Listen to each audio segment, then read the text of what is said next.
Dynadrive est un appareil atypique un peu, auto-animé, sans prise de force. Donc, le principe de cet appareil-là, on a donc deux rotors munis de bêches.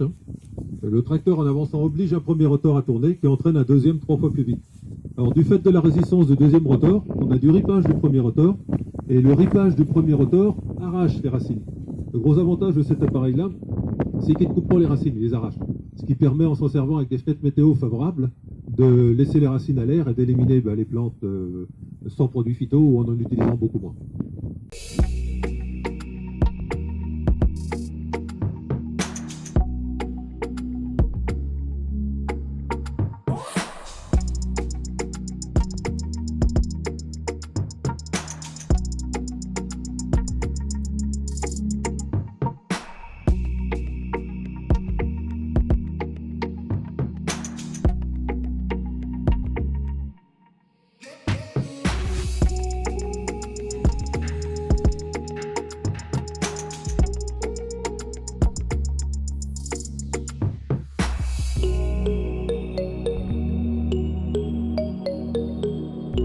L'objectif du scalper, il a été créé à la base pour pouvoir vraiment détruire, nettoyer des parcelles, tout en étant le plus précis possible, surtout au niveau profondeur. C'est-à-dire que quand on travaille, donc on ne travaille pas forcément toujours en été avec des températures et du soleil, et il faut vraiment pouvoir travailler la profondeur qu'on est capable de sécher. Parce que derrière, si ça ne sèche pas, ça repiquera.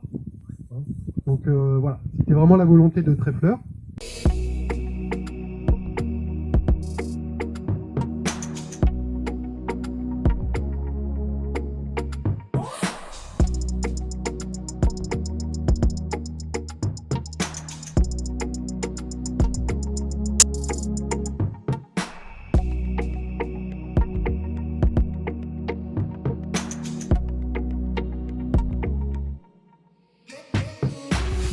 Alors aujourd'hui, je vous ai ramené un des trois outils qu'on utilise à faire du scalpage. Donc c'est le QuickFin. D'origine, le QuickFin est un matériel qui vient de Finlande. Donc c'est un outil de trois rangées de temps avec différents types de socles.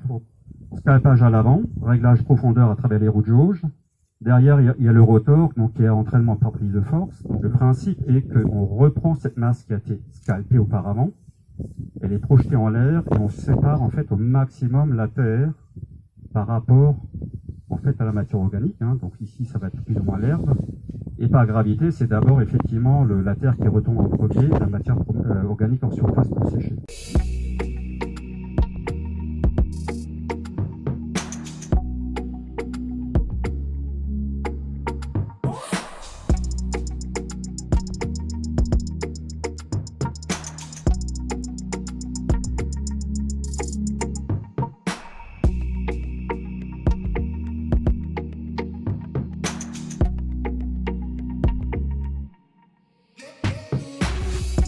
Donc l'outil qu'on a, c'est un tout simple rototilaire. Donc on voulait essayer de trouver quelque chose en fait qui quelque part essayait de ne pas, par rapport à un rotavateur qui lui a plutôt tendance justement à se casser, mais on voulait plutôt arracher.